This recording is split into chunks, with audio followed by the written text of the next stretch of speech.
I didn't realize it all at once. No one does. Fear doesn't arrive like a crash, and it doesn't leave like thunder. Fear is smarter than that. It seeps in. It learns your schedule. It memorizes your steps. It settles into the small decisions you don't even notice you're making. And for years, I believed that fear was part of me, like an organ, like a limb, like something I was born with. I thought that was just who I was, too cautious, too quiet, too alert, always ready to shrink before any threat even appeared. But that night, or that day, or that second, because courage doesn't keep time, something inside me began to reveal itself. It was like turning on the light in a room where I had lived for years with my eyes closed. Suddenly, I could see everything that had always been there. And the first thing I saw clearly was this. His fear was not mine. His fear had been placed inside me. I was in the kitchen, doing something simple, stirring a pot, washing a glass. I don't remember exactly, but I remember what my body did without my permission. My shoulders shrank when I heard a sound coming from the hallway, automatically, like a program running in the background.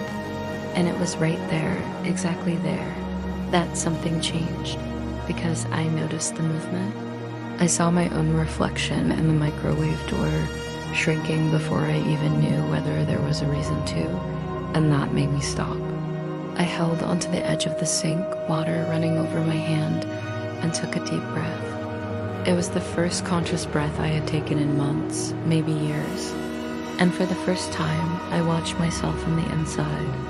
I was afraid of him, yes, but more than that, I was afraid of myself around him, afraid of making mistakes, afraid of speaking, afraid of walking, afraid even of breathing too loudly. And when I realized that, I felt something I didn't expect, anger. Not at him, not yet. Anger at how I had allowed fear to become my owner. Anger at the way it had shaped my posture, my voice, my routine, my thoughts. There was an invisible hand over my life, and I knew whose hand it was. But what struck me in that moment wasn't the hand. It was awareness. And awareness is something fear does not know how to control. I slowly turned off the faucet. The water stopped, and with it, something inside me stopped too. A cycle, a reflex, a conditioning. As if in that second, I saw my fear for the first time, and by being seen, it shrank just a little. I looked down the hallway. It was still empty, but for the first time, it wasn't to the hallway that scared me. It was the fact that I had lived so long reacting to an empty hallway. I placed my palm on my chest, feeling my heart race, fast but not chaotic. It was as if it was trying to tell me something I had never allowed it to say before. And then I understood.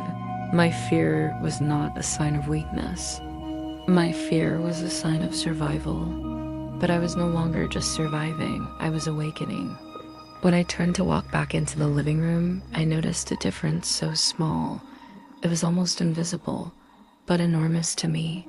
My step didn't hesitate. My body didn't freeze. I didn't make that automatic movement of shrinking my shoulder. It was as if fear had lost a small piece of the territory it occupied inside me. Small, but real. And that was exactly what frightened me in the best possible way. Because for years, his fear had been an invisible force controlling my every movement. And now in that ordinary moment, I felt the first sign that this force was failing. Not because he had changed, but because I had. I ran my hands over my own arms, trying to understand that new sensation. It was warm, it was solid, it was mine. And then something that once felt impossible happened. I heard him in the hallway. The familiar sound of his footsteps.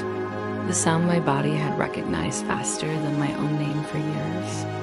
But this time, my body didn't freeze. I felt the impact. Of course I did. The memory was still there. The reflex still tried to pull me backward, but it didn't win, not completely. I stayed standing, I breathed, and for the first time since I had entered that house, my fear didn't run ahead of my thoughts. I remained there, whole, present, breathing, standing. And it was in that simple second that I realized his fear no longer ruled me. Maybe it still nudged me, maybe it still tried, but rule me, it didn't anymore. And for anyone who has lived under emotional control, that is where all freedom begins. If this story resonated with you, subscribe to the channel and become part of the Her Courage Journal.